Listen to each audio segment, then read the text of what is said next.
Ini bensinnya mau habis deh. Iya benar. Sekarang kita istirahat loh, Pak. Oh iya betul. Anak-anak istirahat dulu ya. Iya. Teman-teman, kalau belum bisa beralih ke sumber energi terbarukan, bukan berarti kita nggak bisa menjadi superhero energi ya. Setidaknya kita mulai melakukan penghematan dalam pemakaian bahan bakar minyak, biar nggak cepat habis. Salah satunya dengan cara membeli bahan bakar kendaraan bermotor yang bisa bikin lebih irit. Yuk, check it out! Ayo dong, Nyeng. Yang semangat dorongnya. Iya bos, ini juga lagi didorong. Tapi berat banget nih. Gimana sih ini angkot? Baru mau narik, udah mogok lagi aja. Loh, Pak Oga, angkotnya mogok lagi ya? Iya nih, Den. Padahal baru diisi bensin tadi sama si Enyeng. Ya, memang isi bensinnya yang jenis apa, Pak? Bukannya semua bensin sama aja, Den. Yang penting kan bensin. Ya ampun, ya beda dong, Pak. Ya udah, kalau gitu, ayo Pak, unyil aja ke tempat pembuatan bensinnya, biar Pak Oga makin tahu. Nyeng, titip angkotnya sebentar ya. Loh, Ayo, gimana Den. sih bos? Kok Nyeng ditinggal sendirian?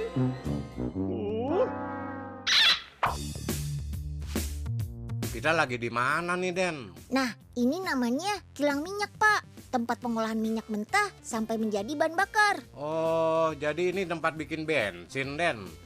Jadi gini, Pak. Minyak bumi kan terbentuk dari jasad renik, hewan dan tumbuhan yang sudah mati jutaan tahun yang lalu.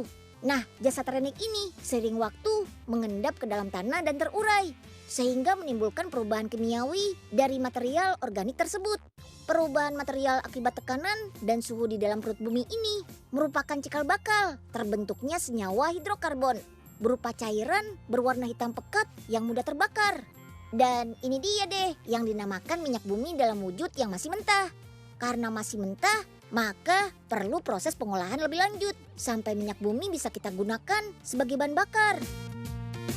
Minyak mentah yang berasal dari pengeboran langsung dipompa menuju tangki penampung.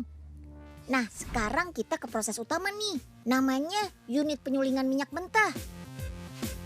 Minyak mentah yang masih mengandung garam dan air masuk nih ke dapur pembakaran dan dinaikkan hingga temperaturnya 356 derajat Celcius. Dapurnya di sini gede banget ya, Den. Iya, Pak. Tuh, Pak Oga lihat kan bangunan yang kayak menara tinggi itu? Itu namanya kolom destilasi, Pak, atau kolom penyulingan. Di sini minyak bumi bakal melewati proses destilasi atau penyulingan. Ya, mirip dengan dimasak di tungku api raksasa yang suhu penyulingannya dilakukan secara bertahap. Untuk sulingan pertama, dimulai dari suhu yang paling rendah, bakal menghasilkan gas LPG dan gas butana yang masih ringan dan sangat mudah terbakar.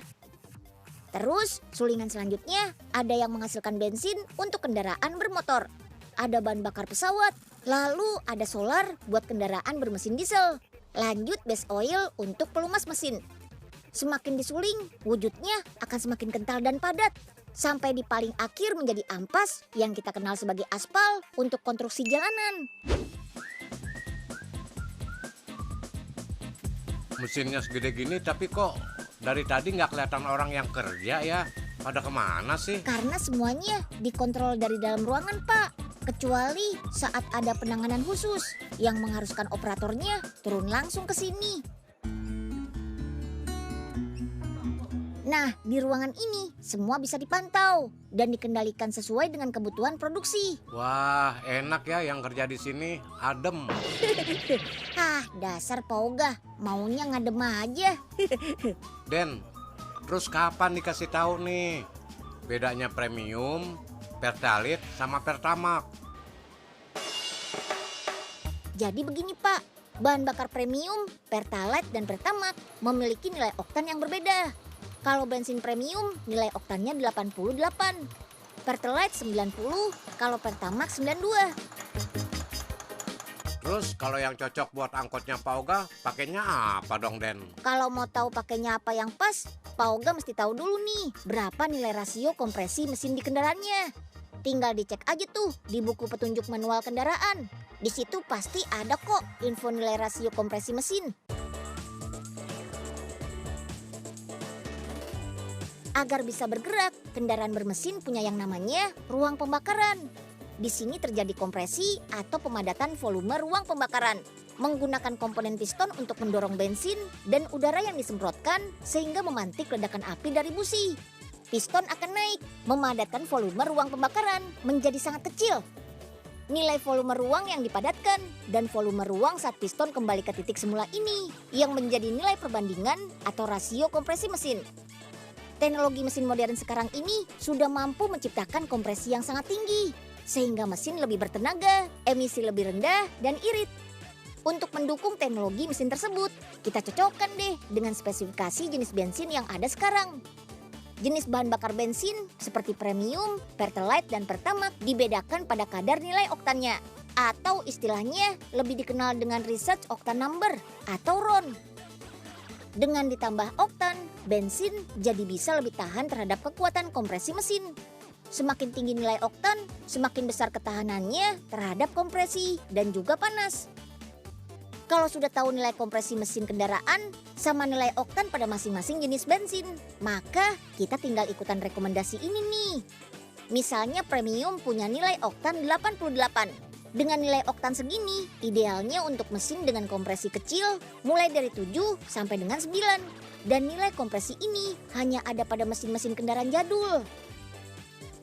Untuk jenis bensin pertalite dengan nilai oktan 90 direkomendasikan untuk rasion kompresi mesin 9 sampai 10.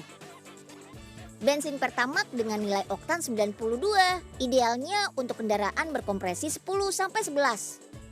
Untuk mobil keluaran terbaru sebaiknya menggunakan bahan bakar jenis ini.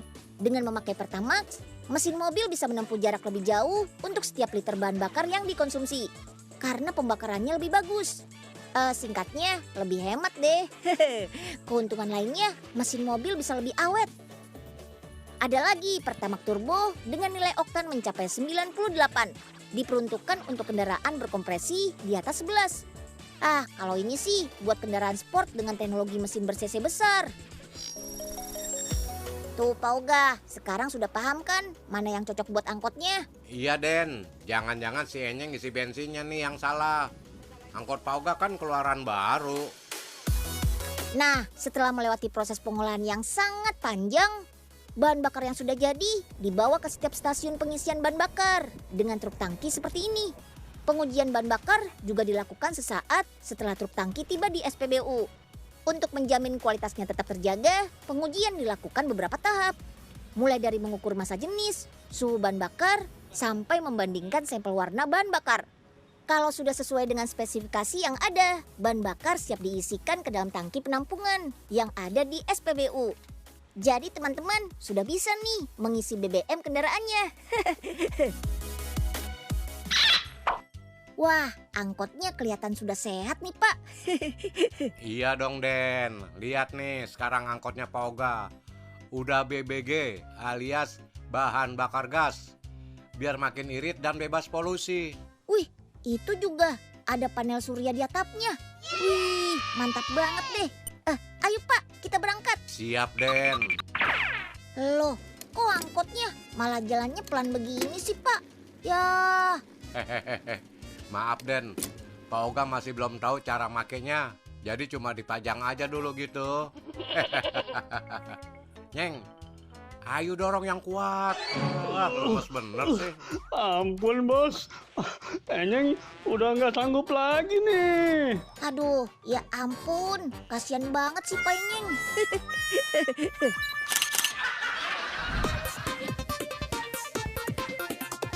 Tahu nggak, sepanjang tahun